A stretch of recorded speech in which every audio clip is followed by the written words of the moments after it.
Hi everyone, I've been Gong with Transition West Marin, and Transition West Marin is interested in engaging people here in West Marin on how we're going to transition from a fossil fuel economy to one that's more sustainable and more in harmony with nature.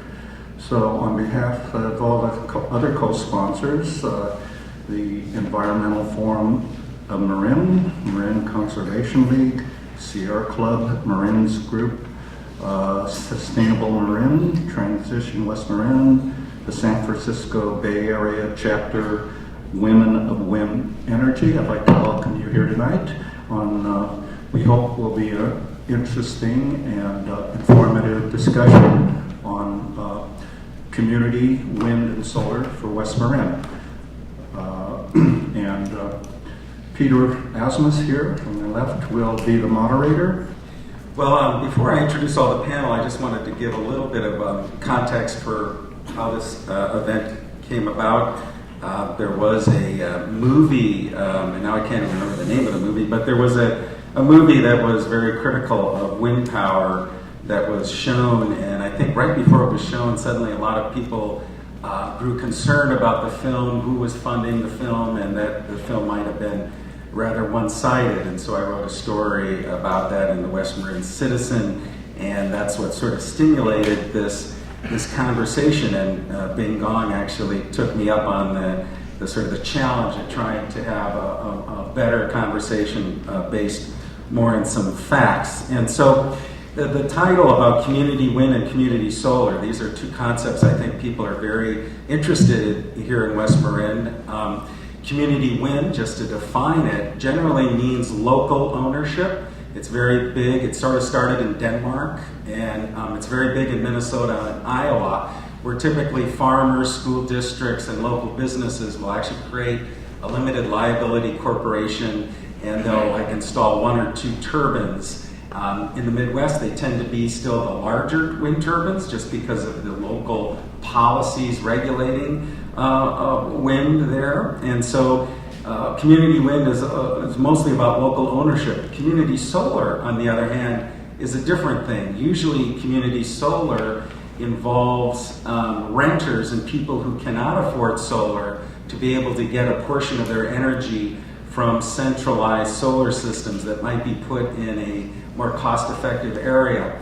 In California, the only utility right now that has a community solar program is the Sacramento Municipal Utility District. It tends to be municipal utilities. I know now there are a few private utilities, and Colorado, for example, has a law authorizing community solar. And so those are two of the main concepts we're going to explore.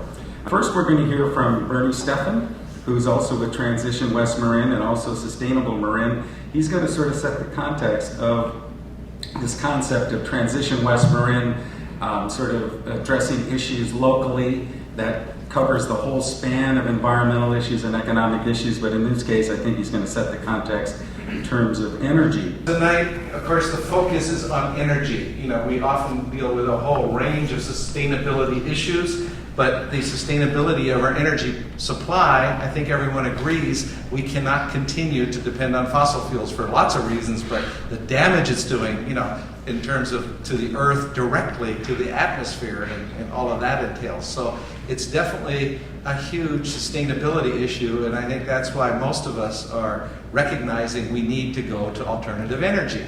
And then we need to look at what quantity and quality of energy supply do we really need.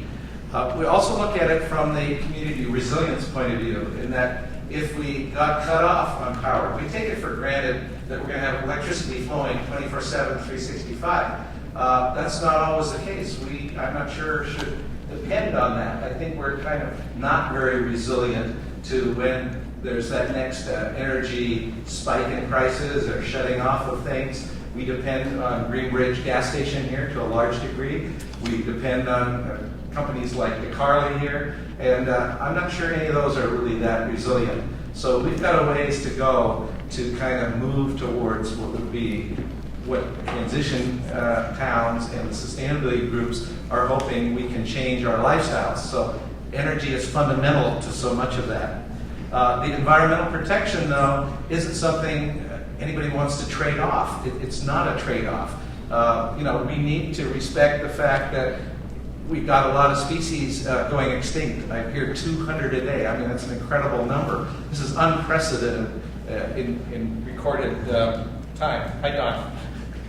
So, the idea that we understand, and West Marin has been wonderful in that way of having lots of folks, lots of organizations helping to protect this environment with the parks, with the Audubon, with the, you name it. There's been activists who have helped shape our county plan, helped shape the fact that we have a coastal commission, and now are involved with that coastal commission. And so we need to make sure that the Coastal Commission is hearing the right input. And one of the things I learned is that there's loud voices against the alternative energy for the environmental protection. But I want to speak to the idea that there needs to be loud voices also for us having the ability to generate power here. Right now, we've outsourced our power production. We've outsourced it at least to Contra Costa County, and from further away. And we recognize that that's not very resilient. I mean, that means we're more dependent. There's a lot of transmission loss. And as we have to accept that we may have less energy in the future, because energy return on energy investment used to be huge on fossil fuels. It's declined as the cost of going deep wells, of fracking, and you name it, adds to costs of getting those fossil fuels. We're not moving quickly enough with alternatives to the degree that it can support the demand that we as a society are putting on it. So part of the picture, I believe, is us learning to live with less. Those folks that make a commitment that in their home or with their car are going to go net zero energy use, that's a wonderful commitment to take a first step. But we need to make sure that we do it as a community as well, and that we allow access to everyone to participate in this. So as Peter talks about community solar, community wind, I don't think in terms of letting corporations come in and set up big wind farms so that the energy is mostly exported to other places, so that we become the energy, the new Contra Costa, if you will, to provide it to the other side of Marin. There's a lot to be said for let East Marin generate East Marin's energy, let West Marin generate West Marin's energy. Not that we're advocating abandoning the grid. I mean, the grid we have right now, to be able to hook in it, to be able to have feed-in tariffs and be paid as a producer for local energy, that really moves us forward. But the idea that everybody can't participate in that, and I don't think we should be arguing, is it wind or is it solar, or how much biomass should we have, and methane capture is great here. And so I think we need to pursue them all, because we've got a long way to go to get to having a lot more local, real renewable energy. And none of it is without cost. None of these solutions are simple. There are trade-offs in every case. There's no such thing as a renewable energy that doesn't do some damage. That windmill, to produce it, required fossil fuel. Those solar panels required fossil fuel. There's no free lunch here. And that whole fossil fuel has been so powerful. The quality of that energy is so huge, and we've all become accustomed to having so much of that. I learned that we humans here in the United States use about 100 times more energy than we actually need to live.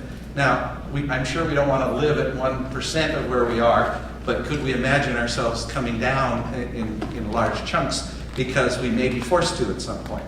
So these organizations I belong to, and I'm not speaking for any of them, I'm really just speaking for myself. Gong and I do a radio show, and we take to authors who are telling us, the collapse will happen. Collapse is really actually a good thing. I mean, we need to protect the human species, and we need to consider all other species having equal rights. And we need to protect them too. So we don't want to trade off killing a lot of birds for making a lot of energy, but we don't want to go ridiculous on the other side either. And I don't know where those lines are, but we need to be aware of there are seen and there are unseen damage to our Earth. And right now in Marin, we like our nice views. We like to enjoy what our predecessors as environmentalists have left us as a legacy here. I mean, it's wonderful. And we think our property values will go down if we were looking at a wind farm and stuff. So maybe we don't look at wind farms, we look at individual windmills. Maybe we could have the kind of environment that the Netherlands has developed, where I don't hear people coming back from the Netherlands saying too many windmills. You know, it's like they still love it. And maybe we can get past this idea that the energy that we've been using here and not creating locally has been done by natural gas, by large dams, a lot of destructive, and some of it is nuclear power. And yes, we can sign up for 100% deep green with Marin Clean Energy, but that shouldn't make us feel that we've solved the problem, because there really isn't that much energy available on the market yet. And yes, we are being competitive, and yes, it's a wonderful thing. So I'm not trying to anticipate that we have an argument here with Don, but I think Don is also in pursuit with Marin Clean Energy of making sure we actually take the next step of producing that power. So I'm excited all these folks are here and the panelists are here to sort of discuss this issue more fully. From the Marin Clean Energy Program, as most of you probably know, Marin County is the only county in the state that has taken advantage of a law called community choice aggregation, where any local government can actually choose the power supply without leaving PG&E or any other investor-owned utility. It's actually a law that exists in about 5 other states. But really glad to be here and really appreciate the opportunity to talk about this topic, because it's kind of near and dear to my heart, and it's really my passion is trying to get as much local energy generated here in Marin as we possibly can. That's one reason that we started Marin Clean Energy, and so I'm hopeful that we can work together as a community to take that next step. I'm going to say a little bit about Marin Clean Energy. For those of you who might not know about us, we launched in May of 2010 and began serving customers in Marin County, and we're in the process of rolling out to the remainder of the customers in Marin, and expect by next summer to be serving most customers in Marin County with 2 energy products that we offer. There's the light green energy product, which is 27% California certified renewable power, and then we also offer the 100% deep green renewable power, which folks can opt into. It costs 1 cent more per kilowatt hour, so it's another option. By next summer, we're going to be serving, well, right now we're serving 14,000 customers. By next summer, we expect to be serving 90,000 customers. And the reason why that's important is because that's a lot of demand. We're going to have aggregated a lot of customer demand here in Marin County. And I know that my board and my staff and the community here, a lot of folks in the community would love to see nothing more than that demand coming from some local sources. And we have worked really hard on some policies that will help make that happen, and I'll outline what a couple of them are. We have a net energy metering policy in place that gives people an extra incentive to generate power on their own rooftop. If they generate more than they use, we will pay them for that excess power at the market rate plus 1 cent per kilowatt hour, the same amount we charge for folks getting deep green. We also allow people to cash out. So if you accrue more than $100 in a year, we will send you a check for whatever you've produced. So we'll buy power from people in Marin County through that net energy metering program. We also have a feed-in tariff. You mentioned feed-in tariffs. We launched that in January. We're trying really hard to get some applicants for local projects in Marin. The folks that have come to us in an attempt to apply, we do have 1 official application and a couple tentative ones. They run into permitting problems, everywhere they go for local renewable programs. It's really hard to cite things here, and many times that's because we really want to make sure we avoid environmental impacts, and building on wetlands and that sort of thing is really legitimate. But there are other opportunities that I'm hopeful that we can use in Marin County that will allow us to get some things cited locally. We're really trying hard to do more locally. So the feed-in tariff provides rates that are fixed rates that if folks apply, we can't turn them down. So it's a great way to get financing if you want to develop a small project for methane capture or solar, or even wind could fit into the feed-in tariff. So those are a couple of programs that we have. And then we've also executed some larger power purchase agreements with providers outside of Marin who are able to provide power to us. But we've required, as part of the most recent PPA, and going forward in future ones, we hope to do this as well, we're requiring that they build some of the power locally. So a contract that we signed in July is a solar contract for 31 megawatts. 1 megawatt has to be built here in Marin County and will likely be a solar carport structure. And we're looking at a lot of the large parking lots in Marin County as a good location for this, where we're not going to have environmental impacts. It's already a space that's, it's not a green field, it's a space that's already been built upon, but could be improved with solar carport shade structures. So we hope to do a lot of those. And I know the topic here tonight is wind, and I'll say a few things about wind. I think that I came to the environmental movement because of a real concern both about greenhouse gas emissions and also a concern about environmental justice. And before I moved to Marin, I lived in Los Angeles, where there were a lot of power plants being placed in low-income communities and communities of color. And folks there were organizing to try and stop this from happening. Often the power plants would come in with a little sweetener of, oh, we'll promise some jobs to you, we'll build a park for you. And that would work for a while, but then the community would realize they were having a lot of health impacts from this refinery being in their community, or this power plant having impacts on them long term. And I was very concerned about that. And when I came to Marin County, I kind of carried a little bit of that passion with me, and saw that while in Marin County we have these really strong ideals for environmental protection, there's a lot of community involvement. I couldn't believe the first council meeting I went to in Nevada. They literally spent 25 minutes arguing about what to do about an old oak tree that was going to have to be moved possibly for a driveway. And if I had brought that up in a council meeting in Los Angeles, I would have been laughed out of the room. But they talk about trees here, and they talk about protecting the environment.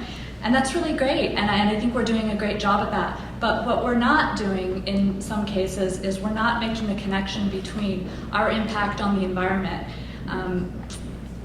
our direct impact on the environment. We're exporting our impacts on the environment. So a lot of folks in Marin County buy bottled water, but the bottles come from somewhere else. They're produced in someone else's community, and the plastic from going into the air in those communities are impacting the people that live nearby. They don't impact us here in Marin. The refineries that are making the gasoline that goes into our cars impact people in other communities, in Richmond and across California and beyond, into other communities. But not in Marin. No, we're not making gas in Marin, but we do burn gas here in Marin. And the same is true with our power. So even Marin Clean Energy, where we are trying to get as much clean energy into the mix as we can, a lot of it comes from outside, well, pretty much all of it comes from outside of Marin County, and some of it even comes from outside of California. Not because that's what we want, but because that's what's available, that's what's existing, and we want to start something today, so we have to get what's available. And I'd like to challenge us in Marin County to be willing to look at and consider absorbing some of our impact on the community here locally. And if that means some extra solar panels here and there, and if that means a couple more windmills here and there, I think that might be worth thinking about. And I think maybe we could handle a little bit of that. I know that we may not have the wind resources in Marin County. We probably don't have the wind resources to do big wind farms, but we might have the wind resources to do a little bit here and there. And I know there was some discussion a couple of years ago. I wasn't directly involved in this, but I heard there's some discussion about doing some testing to see where some good solar resources are, and I'd be interested in finding that out. I also think that we've learned a lot in the last few years about what not to do when it comes to wind, to avoid nesting habitat, because that's what causes the birds to get distracted and run into things. Birds are pretty good at avoiding trees, and they can be good at avoiding windmills as long as we're careful about avoiding their migratory routes and their nesting habitat. So I think that bird studies certainly need to be a part of looking at this. And also, urban, on existing built environments, there are wind technologies that can be placed horizontally on buildings that don't have that have different types of impacts that I think would be worth looking at. So I'm really excited about the opportunity to start talking about this here in Marin County. And I'd love to see what we can do to help facilitate. I know one thing we can do is we can buy power. We can't buy power that's super expensive, otherwise our rates go up, and then we lose our customer base and we fail. And that's not going to work for any of us. So we have to maintain competitive rates, which means that when we go out to buy power, we aren't able to pay a whole lot more than the market typically pays. But we can be a purchaser of power, and I'd love to see us do some of that locally. All right. Thank you, Don. So I think we're going to hear next from Dave Willard from Sage Renewables, talk a little bit about one of the wind turbines. I guess it's the biggest wind turbine that's currently operating in Marin County at McAvoy Ranch, and some other things that Dave wants to talk about, including some he was involved a little bit with some investigation of community wind. So Dave, take it away. Thanks, Peter.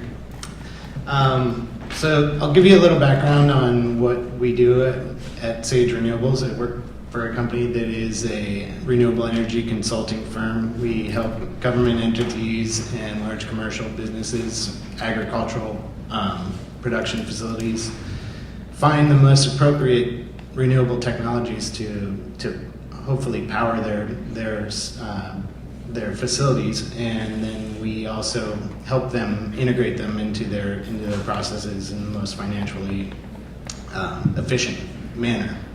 And so we work all over the state, but we did have the opportunity to work here in the county with the McAvoy Ranch project, and that was, I'm sure most of you have seen the wind turbine over there. How many people are familiar with that project? Okay. Glad you got it fixed. Yeah, we are too. So I guess Peter wanted me to talk about just the process of getting that project up and going, and it was actually a long process where the ranch, we came in after the initial idea was born, and that they were already down the road a little bit with looking at putting in a wind turbine. And the first proposal that they went to the county with was a 660 kilowatt wind turbine, which is 3 times the size of the one that ended up being in there. And when they went to the planning commission, they were totally shot down, I think 7-1, 6-1. Wayne voted for it. But that really, opened our eyes. We were new to the project at that time, and that opened our eyes to the fact that, we really need to take a look at everything, including the neighbors and all aspects of siting a wind turbine in this county. And so we convinced the ranch to go back to the drawing board, and we looked at the total, how the ranch uses energy, and we did a full energy audit, and we're able to downsize the turbine from the 660 kilowatt to a 225 kilowatt turbine. We did that through energy efficiency measures, and then also looking at how they use the energy, which was they did a lot of water heating on the ranch. So instead of trying to heat water with the wind turbine, we found that it was much more appropriate to use solar water heating. So they're in the process of putting in a large commercial solar water heating system throughout the ranch, and that's going to offset a lot of their usage there. So we were able to come back and downsize the wind turbine, move it across the ranch away from any neighbors that might have issues with it, and still have access to the good wind resource. And we also went ahead and started an avian study, and about a year before putting in the wind turbine, we hired PRBO to monitor bird populations and their migration through the ranch. And then we've also continued that study after we put in the wind turbine. It's now been up for 2 years, and we haven't recorded a single bird strike since the wind turbine went in. So anyways, it did take us 4 years to get through the permitting process with that. And any normal project, that would pretty much killed the project. It's very difficult to permit a wind system in this county, or anywhere in California for that matter. But I think especially difficult here. And it needs, I think when we're talking about community energy projects, we really have to have the community behind it. The stakeholders are the community members if they're going to have ownership over a project. I think that we can get people more involved and then have a good discussion on how to make these things go forward, and pick appropriate technologies. And it's not necessarily going to be wind or solar or anything. It has to be a combination of those. So I think there are opportunities, but it really needs community involvement. And the other entity that Peter asked me to speak about was a group that we were briefly involved with a couple of years ago. There were a number of ranchers, 5 throughout the county, that came together and formed the Marin Agricultural Wind Co-op. And what we were trying to do was just see what kind of opportunities there were for possibly creating a wind cooperative in the county, and then hopefully selling that energy to Marin Clean Energy. And we did conduct a few wind resource studies on these ranches in the county. We conducted one for over a year on one of the ranches, and we found that really the wind here is marginal at best. We don't have a great wind resource in most areas in the county, and what really makes it work is if you can put a wind turbine behind the meter, net meter it, because you get much more value for the energy that you produce with the wind turbine. If you're trying to do commercial scale development, I think it would be very, very challenging to make that work financially here, especially with the permitting issues and all the other issues that go along with that. So I think that there are opportunities for taking advantage of a feed-in tariff. That's definitely something that could work here. And that group, that the Marin Agricultural Wind Co-op, just kind of fizzled out after a while. And we don't know really why or what could happen with that, but there are opportunities to capitalize on that. Well, yeah, I wanted to just add on the community wind project, because I actually met with the other groups. There were what were the Red Horse Constructors? Yeah. Was their name? Who also do some sort of green subdivision developments. I think they were doing some project. I'm not sure that's happening in the off of Lucas Valley Road. And I think what it was is that, as David pointed out, that the wind measurements were disappointing. Now, the other thing that I wanted to highlight is that what's weird is that there are good wind years and bad wind years, and anyone who's lived out here in West Marin knows that the last few summers have been very foggy. It's because we haven't had the heat in the Central Valley, which actually means we haven't had the wind. So it sounds like the concept of community wind, at least at the scale they were talking about, which would have been turbines of similar stature of the McAvoy, which actually, believe it or not, these days, those are considered mid-sized wind turbines. Anything up to 1 megawatt in size is considered a mid-sized wind turbine. Now there's even turbines being contemplated, believe it or not, 15 megawatts apiece. That's what General Electric is saying they're going to build for offshore projects. So that's, imagine, I still don't think that's going to happen. But in any case, that's a great update on McAvoy, as well as this community wind project that has sort of fizzled out. I'm not sure if it's entirely dead, but it might be. What I've always heard is we don't really have great wind here in West Marin, so we are not the ideal wind location, obviously. Okay, well, next we're going to hear from Helen, who's with West Marin Sonoma Coastal Advocates, and we'll hear a little bit about her story and her involvement in this issue. First of all, I want to thank the organizers for inviting our group, especially Peter Asmus. Our group is West Marin Sonoma Coastal Advocates, and we were the group that showed the film, which he spoke about, called They're Not Green by Nettie Pena, and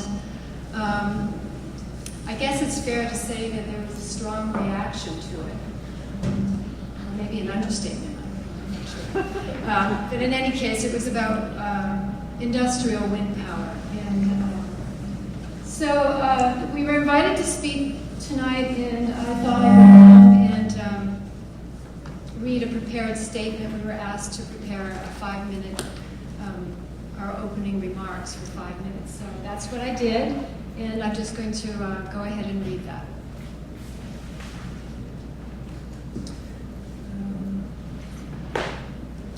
West Marin Sonoma Coastal Advocates is an unincorporated association of conservation leaders, ranchers, activists, and concerned residents whose goal is to protect and preserve coastal resources in Marin and Sonoma counties.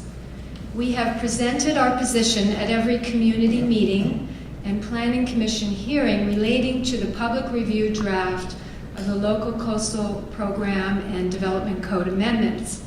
We support small to 40 feet maximum wind energy conversion systems, or WECs, as defined by Marin County's WECs ordinance. However, we do not support the installation of medium 40 to 200 feet and large over 200 feet with no height limit industrial scale wind turbines in the coastal zone.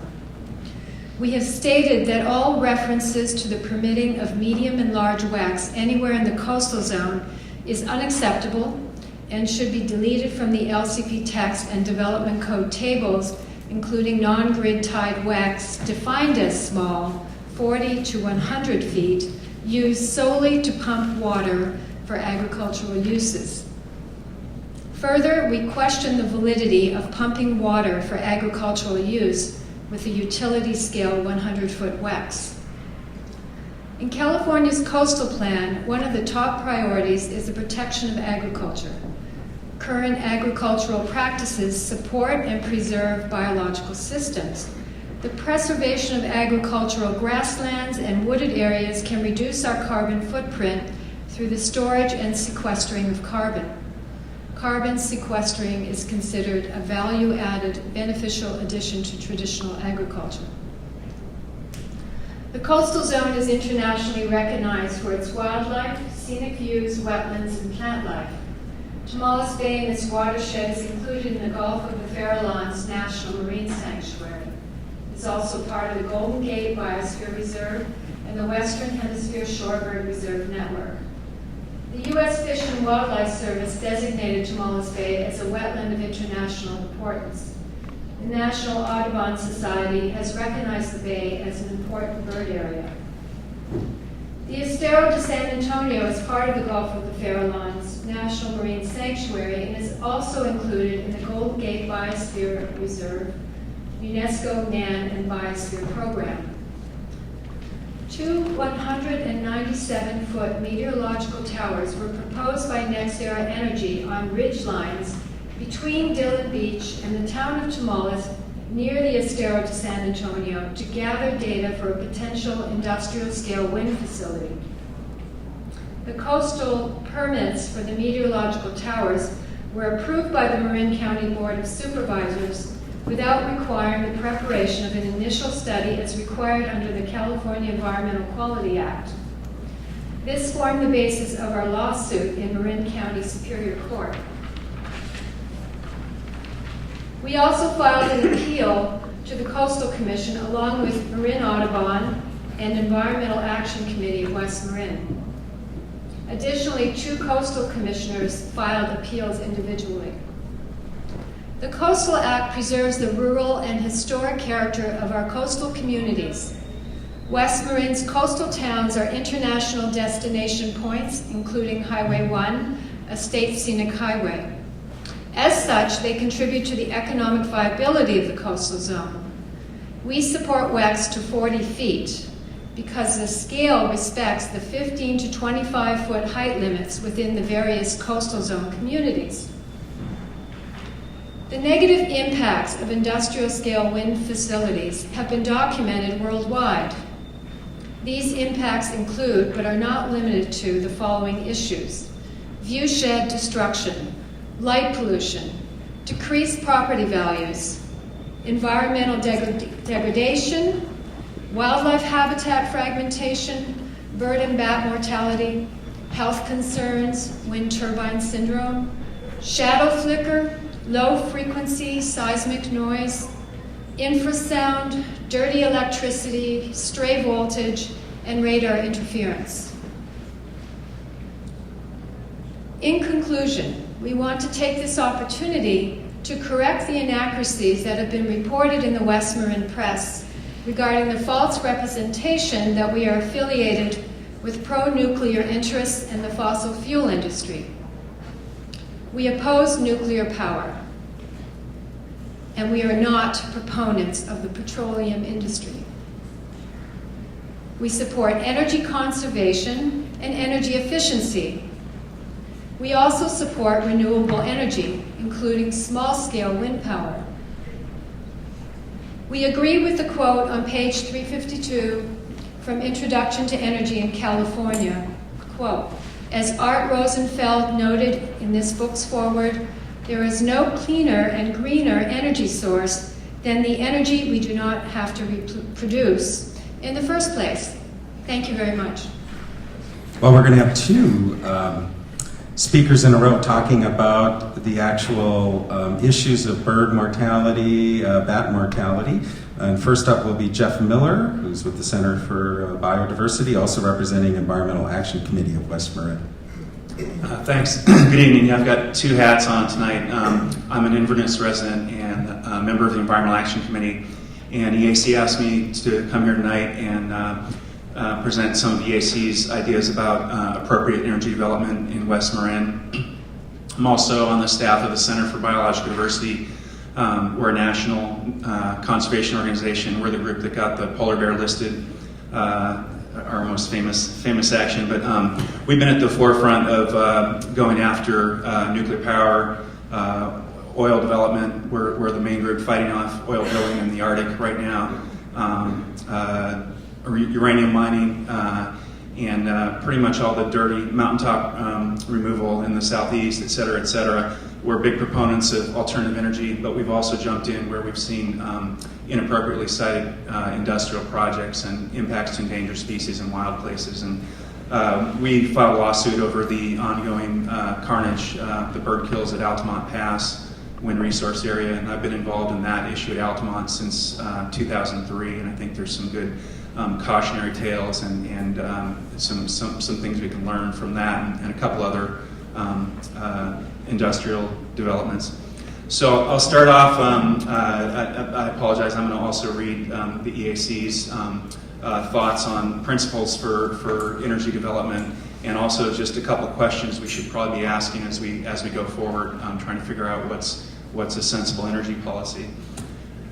So there's no question that we quickly need to transition from fossil fuels to renewable forms, and EAC supports a rapid transition to renewable energy, but believes that doesn't mean we have to sacrifice wildlife habitat or precious agricultural lands for industrial energy producers that have little or no concern for the local community or ecological diversity.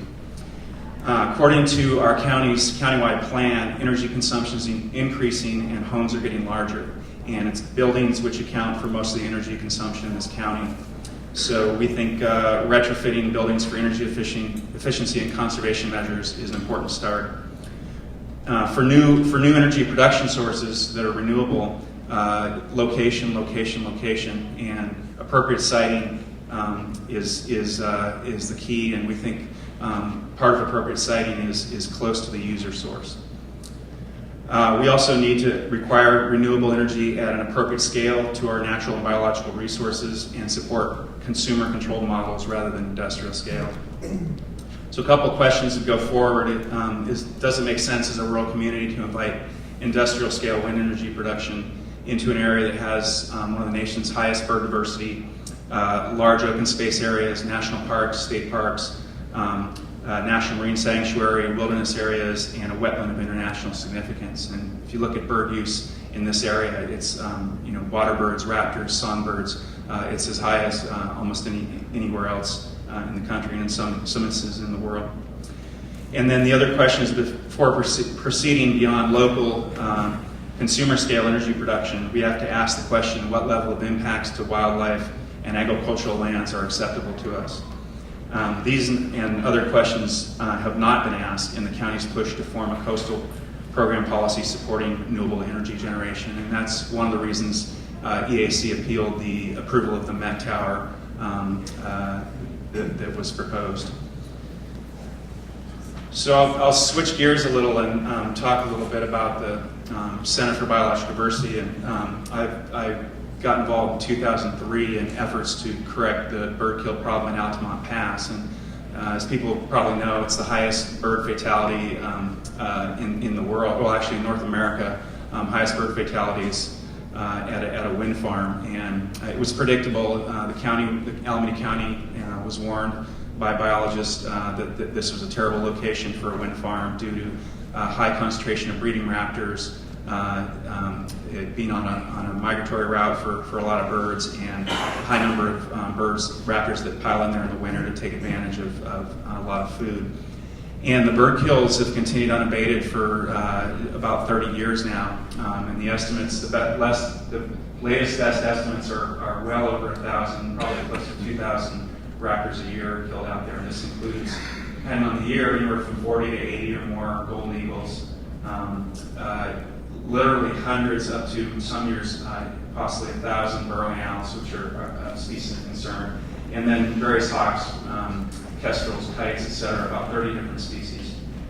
And the main energy company out there is FPL, who's now repackaged themselves as NextEra. And there's quite an effort for about 10 years to get, this is an existing problem. The wind farm was there, the mistake was made. The question was what could be done, what are the things that could be done without shutting down the wind farm to reduce the bird kills. And the California Energy Commission said yes, came up with a suite of recommendations, and FPL was instrumental in trying to stop any of those from being implemented. So, not the kind of corporate neighbor you want in your backyard. There's also been increasing evidence of problems with bats, and one of the solutions at Altamont Pass, and one of the things you're seeing at new wind farms around the country, around the world, are the bigger wind turbines. And the thinking is those taller turbines, where the blades are literally 80 feet, 100 feet, the bottom of the blades are 80, 100 feet from the ground. In some areas, it's thought that gets them above most bird flights, but then you get into problems with bats. And there's been limited research on bat kills, and actually some of the best research was at FPL turbines in the Appalachians, where they showed up to 2,000 bats killed in a period of just 6 weeks. And as soon as that data came out, FPL pulled the plug and basically shut off the research. And so we don't have a lot of good info about bats, but that problem's out there, and it's looming with the bigger turbines.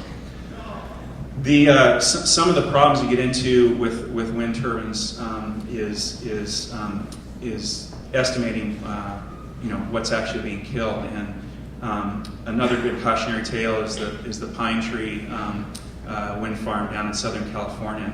And this was studied by quite a number of biologists. The company and the county assured everyone there was no raptor use of the area, there'd be no bird kills, and then within the first year there was one golden eagle killed, and the second year there were 6 golden eagles killed. So things happen that are unexpected, and part of the problem is not enough years of research into what kind of bird use is there, and that's something we absolutely should demand if industrial scale wind turbines are being proposed. Also, a big problem with getting a handle on bird kills is you have to find the birds, and it's easier when an eagle is whacked. But there is the problem of detecting carcasses and scavenging, and the best scientific estimates now, there's a lot of science on this, actual rates of fatalities are 2 to 6 times or more what are found. And of course, for the smaller birds, they disappear faster or are scavenged sooner.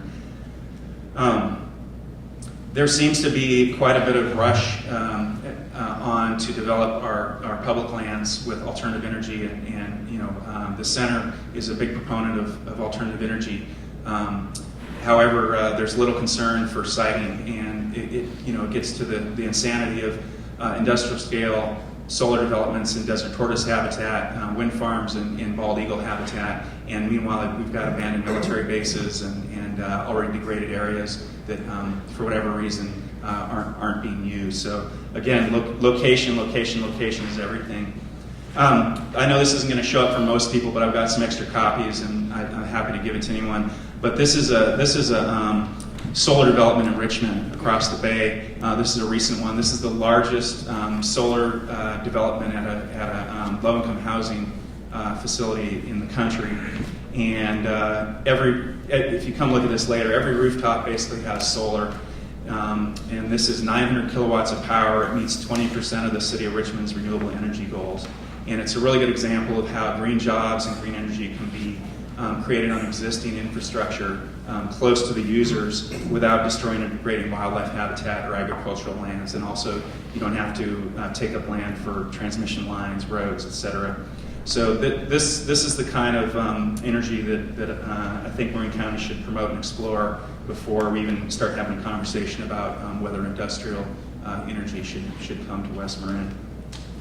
Thanks a lot. Next, we're going to have Judd Howell, who's been, I think, looking at the bird issue now for several decades, and wind. And one comment I wanted to make is, if what I understand, I mean, the Altamont Pass is more the exception rather than the rule. At least that's what I've heard. I think Judd will comment on that. And I think, the statistics, I just want to put this in context in terms of bird mortality. I think, I don't know, I've seen a lot of numbers out there, but sort of like 1 out of every 10,000 birds killed allegedly is a wind turbine. And so I think we also have to put this whole thing in context in terms of actually our glass windows, our cars, and our cats. I remember seeing statistics that just the cats in Wisconsin devoured millions upon millions of birds. So I'm a big bird watcher myself, and so I think this is something we do have to be aware of, that there are a lot of birds killed out there. I think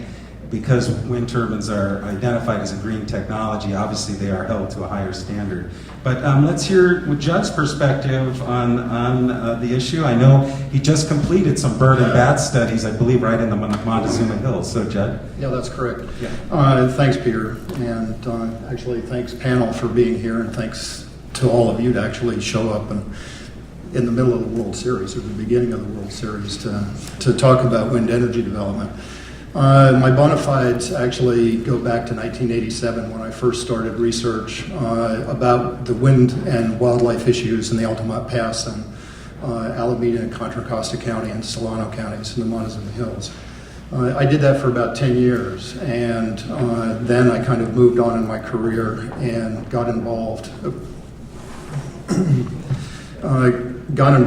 in other aspects of the wind wildlife issue, specifically trying to get scientists at a research center engaged in looking at the wildlife issue, and being on a panel of Department of Interior agencies looking at the kinds of questions that we needed to answer relative to the Cape Wind development in Nantucket Sound.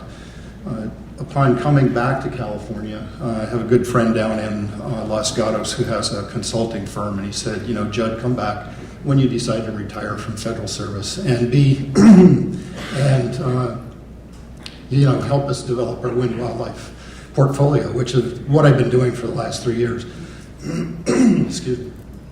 And in the last 2 years, my colleagues and I have been co-investigators on a study in the Montezuma Hills, and we've been using radar and acoustics and night vision scopes and things like that, trying to correlate what was actually moving through the airspace in these industrial wind farms, and to try and correlate that with the actual fatalities that we saw on the ground. And a lot of what Jeff was saying about the caveats of wind energy development, you really do need to take those things into mind when you're going to approach a development. But, and it's not a trivial but it's there are a lot of pressures on our wildlife populations. And the Altamont has been a black eye for the wind industry for its entire duration. And industrial sites, may or may not be appropriate depending upon the community that they're being placed in.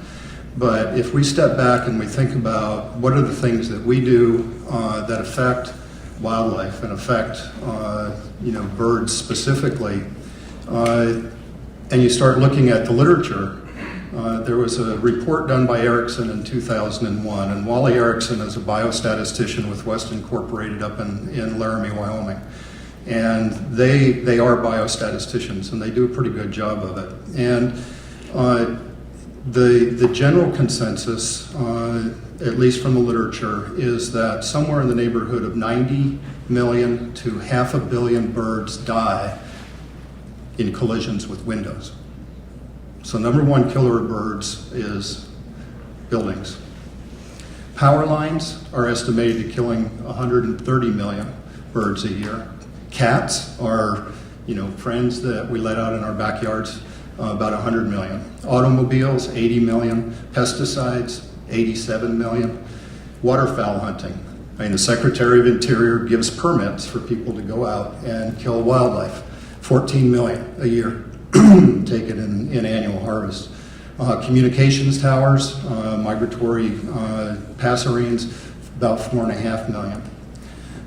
Wally estimated that if we build out to 2030 estimates for industrial wind energy, there'd probably be about 300,000 turbines across the landscape of the United States.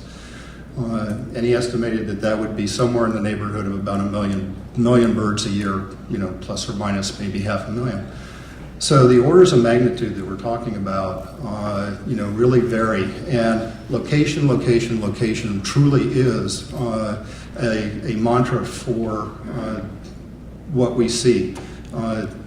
You have wind turbines sites that have relatively low mortality compared to other sites that have higher mortality. So when it comes to siting wind turbines, you really do have to do the studies. You have to base your decisions on the best information possible. And we have learned a lot, especially in the last 10 and 20 years, about what we have to do in order to get the best estimates we can. We found in our Montezuma Hills study that most of the protocols for searching for fatalities is 7-day interval.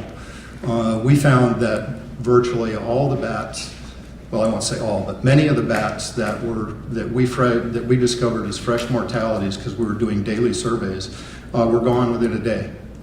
So estimates can be really, really skewed as a result. And so we're recommending that, added to the protocols, that there should be intervals of at least 5 consecutive days of sampling so that people can get a better estimate of what those fatalities are.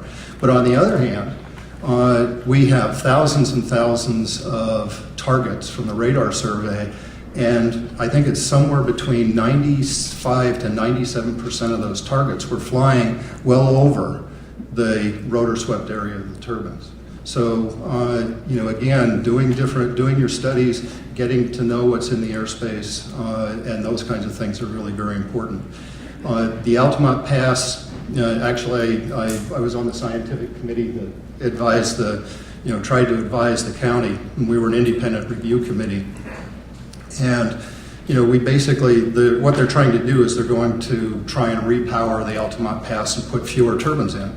Birds fly into things. Obviously, they fly into windows, they fly into, cars, whatever, or we drive into them. But the fewer turbines there are, the lower the probability of running into it. The other is the species composition of the area that you're going into. The Altamont Pass turned out to be one of the highest densities of nesting golden eagles reported in the country and possibly in the world. So it turns out, though, that those birds that are fatalities in the Altamont aren't really the residents that live in that area. They're predominantly those birds that are what we call floaters or potentially migrants that are coming in and feeding on the ground squirrels. And so you've got this kind of confounding factor of heavily grazed land, that is ideal habitat for ground squirrels. And the eagles say lunch, and so they fly in, and they don't see these turbines. The smaller turbines that are out there, there used to be up to, I think, almost 6,000 of them. That's why we're getting so much mortality. There's just so many more things for them to run into, and we'll see where it goes from there. I don't know what the county is doing at this point, but I think they are trying to get them to ultimately produce probably potentially more energy with a lot fewer turbines. So that's kind of what I know at this point. So thank you. Okay. Well, thank you, Judd. And like I said, we're going to have plenty of Q&A. And one thing I forgot to mention earlier before we turn to our last speaker at Mainland is, originally I think part of the motivation for this meeting was discussing this next era energy project, which now apparently has been dropped. But there is another important element of what's going on. The Planning Commission is devising some draft language that would guide renewable energy in the coastal zone, and there's going to be a hearing on November 7th at the Planning Commission chambers in room 328 at the Civic Center. The meeting's going to go from 10 to 5. And I just wanted to point out that I had just sent an email to the Planning Commission because when I read their initial language, they had some language that basically would have precluded all solar and wind development entirely because they had a language in here, non-grid, and apparently they changed that to basically leave it open, because if you say non-grid, that basically means nothing right now, because basically all energy resources are connected to the grid. So it's just important to realize that the Planning Commission is looking for guidance. They are not energy experts, and we're hoping that some people will attend these hearings.